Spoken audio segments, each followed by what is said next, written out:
Dear viewers, investors create portfolios. When they create portfolios, the portfolios are created with specific objective. In the pursuit of creating a portfolio, many investors are not aware that these portfolios could be hiding a lot of risk.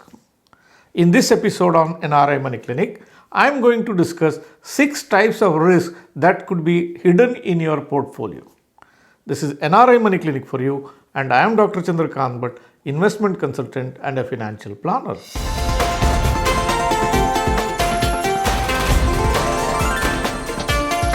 NRI Money Clinic. No hype, just the right advice. The investors usually build a portfolio of different things. You may have stocks, mutual fund, different asset classes, real estate, or simple bank FDs. Collectively, these are known as portfolios. A portfolio could be a portfolio of only specific items like a stock or a mutual fund, or it could be a composite portfolio. Now, when people build portfolios, they often neglect the risks that will come in a portfolio. It's a good idea that you check the risk level of your portfolio. When I talk about the risks in the portfolio, it's just not the risk of loss. There are different types of risk which can get hidden in your portfolio.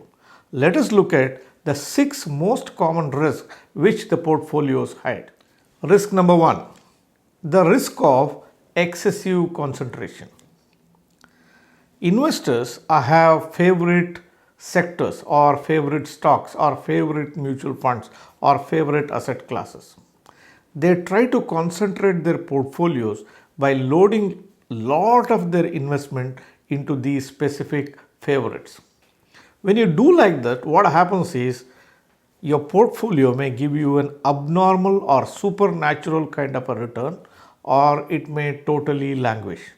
If the concentration which has happened, if it did not deliver properly, then instead of giving the optimal return, it will give you subnormal returns. When you concentrate your portfolio, be prepared for both eventualities. If it worked very well, it can give you supernatural returns. If it did not work, it may not give you the desired results at all. While the concentration is good, the concentration should be an intelligent concentration. If you are reckless with your concentration, the concentration can come and bite you back. Risk number 2, the risk of over diversification. People diversify the portfolios to minimize the risk. But in this process of diversification itself, there is a risk which will creep in. That is the risk of over diversification. In your pursuit of reducing the risk, when you over diversify, what happens is your returns will become very averaged out. You will not be concentrating your portfolios. The right way to go about creating a portfolio is an intelligent concentration with the required level of diversification. But if you try to over diversify, let's say that you put 200 stocks in your portfolio or you put 50 different mutual fund portfolios, you are not achieving anything very specific. Instead, the returns will become extremely averaged out. So the diversification itself can become a risk of non-performance in your portfolio. Risk number 3, risk of underperformance. Now, when you create a portfolio, you load your portfolio with certain stocks or certain funds. By valuation metrics, by judgment, it looks to be a good bet to be having it in the portfolio. But unfortunately, the market may not favor it at all. There is nothing wrong in your thinking, but the market just doesn't favor the stocks that you have picked up. A classical example has been the FMCG stocks during the massive bull run between 2003 and 2007. In spite of market going through the roof, the best of best stocks like Hindustan Lever, the ITCs, the Colgates, they failed to deliver. Now, only from a valuation metrics, if you load your portfolio with such stocks, what can happen is they may underperform when the rest of the market is performing very well. It can give you a doubt in your mind, what's wrong with my stocks? Risk number 4, risk of non-deliverance. Now, this risk of non-deliverance has to be seen with the purpose of investment. It can't be seen in isolation. Every investment has a purpose behind it. You could have prepared a portfolio with the intention to fund your children's education, or you could have created a portfolio with an intention that this is going to be your emergency fund. Now, when you create these portfolios, the specific objectives are behind that.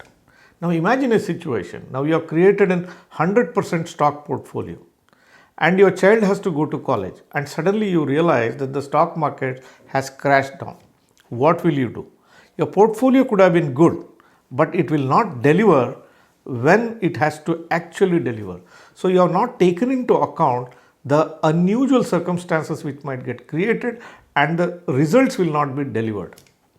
Likewise, when we build a portfolio for emergency funds, I have spoken in one of the videos, it's fine to invest your money instead of idling that money in the emergency fund, but the only thing is it should be liquid in nature and the prices should not be volatile. If the volatility is minor, it's okay, but if it is hugely volatile, then that portfolio cannot live up to the expectations of an emergency fund.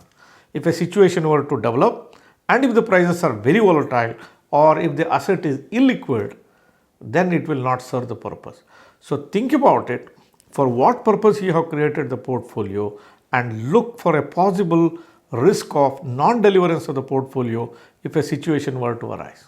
Risk number 5, risk of illiquidity. You have something in your portfolio, but if you have to realize the value of that, and if you are not able to liquidate that, that can create illiquid assets. You have an asset, but there are no buyers. So it may show as a price. See, for example, in case of real estate, people have a real estate portfolio. But if you want to sell it tomorrow, you may not find an immediate buyer. You may have to wait for a particular time, you may have to wait for months and years together, or you may not get the desired result, or you may not get the rates which are quoted in the market. You may have to sell it for a discount. This is with respect to real estate.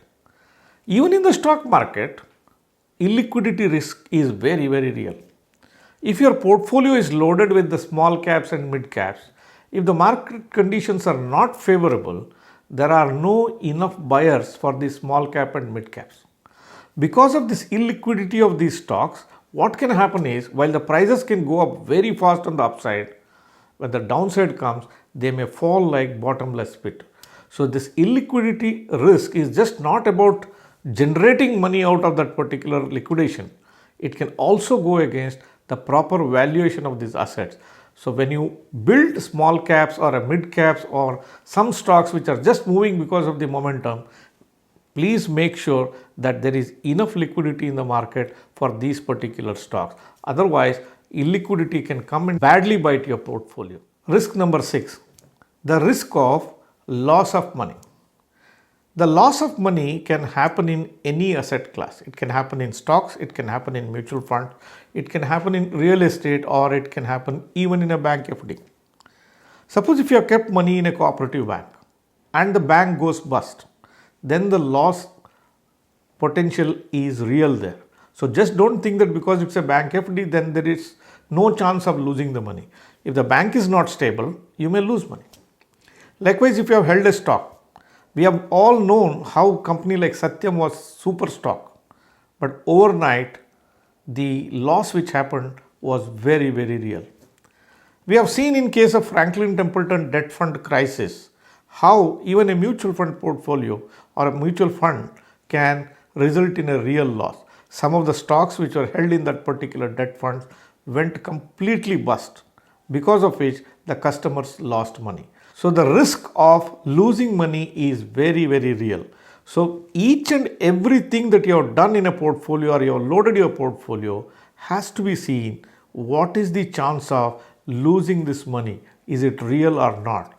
The only way you can counteract this is by controlling the exposure to individual stocks or individual funds or individual banks.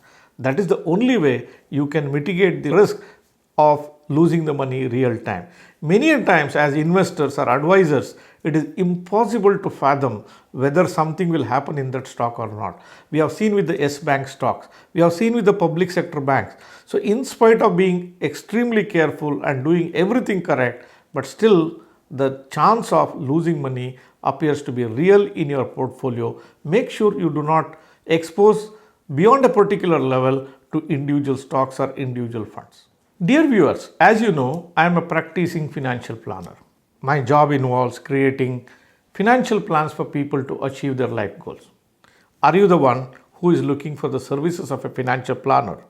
If that's the case, you can reach to us through a WhatsApp message on the number that is shown here on the screen. Either myself or one of my team financial planners will help you to build a robust financial plan so that you can reach your life goals without much of a risk. Dear viewers, the topic that I have done today, if it helped you to understand the 6 different types of risks your portfolio may be hiding, then please like this video. If you are a person who is watching this channel for the first time, or if you are yet to subscribe for this channel, please hit the subscribe button and press the bell icon. Don't forget to share this video with your near and dear ones. Thank you very much for watching this episode on NRI Money Clinic.